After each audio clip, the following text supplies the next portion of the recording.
নমস্কার, 7 out news নেটওয়ার্কে আপনাদের স্বাগত। ছাত্র বিক্ষোভে উত্তাল বাংলাদেশের অস্থির পরিস্থিতির আঁচ এবার পড়ল পেট্রাপোল সীমান্তের ব্যবসা বাণিজ্য। সরকারি চাকরির ক্ষেত্রে ৫৬% সংরক্ষণ বা কোটা ব্যবস্থার বিরোধিতা করে আন্দোলন শুরু হয় জুন মাসেই। তবে জুলাই মাসে ছাত্ররা যখন পথে নেমে এই প্রতিবাদ কর্মসূচিতে সামিল হয়, তখন আন্দোলনের ঝাঁজ তীব্রতর হয়। বিগত বেশ কয়েকদিন ধরে ছাত্র বিক্ষোভে উত্তাল হয় বাংলাদেশ। শেষমেশ পরিস্থিতি বেগতিক বুঝে গোটা দেশ জুড়ে কারফিউ জারি করে শেখ হাসিনার সরকার। অবশেষে বাংলাদেশের সুপ্রিম কোর্টের রায়ে কিছুটা হলেও স্বস্তি ফিরেছে ওপার বাংলায়। বাংলাদেশের শীর্ষ আদালত সরকারি চাকরির ক্ষেত্রে ৭% সংরক্ষণের নির্দেশ দিয়েছে।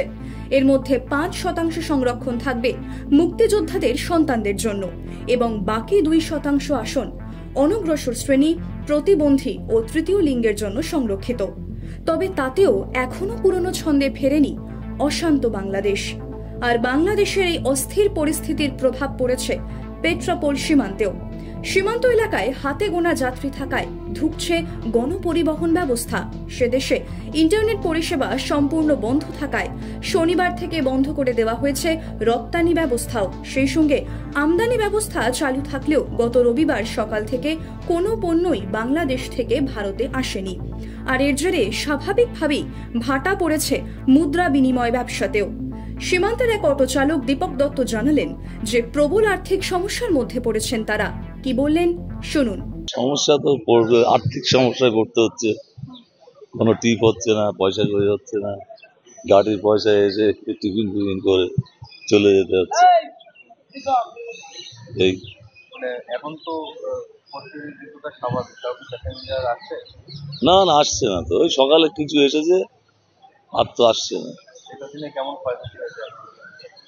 ভালোই ক্ষয়ক্ষতি হয়েছে, যেখানে ১০০০-১২০০ হতো সেখানে তো হচ্ছে কালকে হয়নি।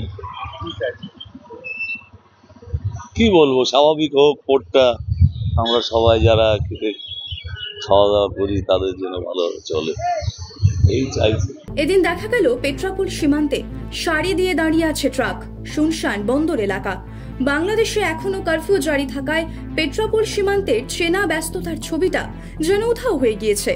সীমান্তের এক মুদ্রা বিনিময়কারী ব্যবসায়ী বাপ্পা ঘোষের কাছ থেকেই শুনবো তাদের দিশেহারা অবস্থার কথা। বর্তমানে ৪ দিন ধরে অবস্থা ক্রমশ খারাপ। গতকালও আমরা কোনো লোকজন পাইনি।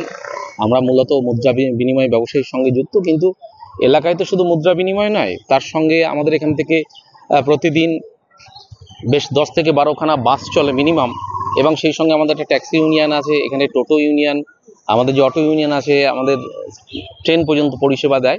কয়েক হাজার মানুষ, কয়েক হাজার পরিবার যুক্ত, সবই তাকিয়ে থাকে বাংলাদেশের দিকে।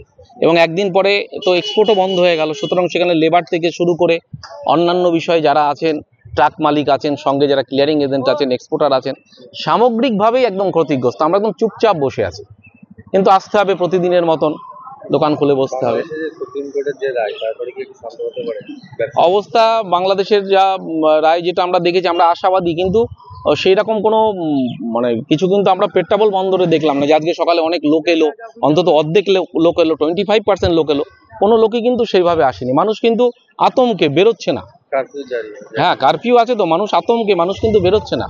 সুতরাং মানুষ যদি না পাই, তাহলে আমাদের এই বন্দর যেরকম বসে থাকে সেরকমই বসে আছে। তাই সব মিলিয়ে উত্তাল বাংলাদেশের অস্থিরতার আঁচ যে পেট্রাপোল সীমান্তের ব্যবসা বাণিজ্য ভালোভাবে পড়েছে তা একেবারেই স্পষ্ট। কবে বদলায় এই পরিস্থিতি, সেদিকে নজর থাকবে আমাদের। পেট্রাপোল সীমান্ত থেকে শান্তনু বিশ্বাসের রিপোর্ট, 7 আউট নিউজ নেটওয়ার্ক। আরও বিভিন্ন খবরের আপডেট জানতে হলে 7 আউট নিউজ চ্যানেলটিকে সাবস্ক্রাইব করতে ভুলবেন না, কারণ আপনাদের একটা সাবস্ক্রিপশন আমাদের কাছে অত্যন্ত মূল্যবান। জয় হিন্দ।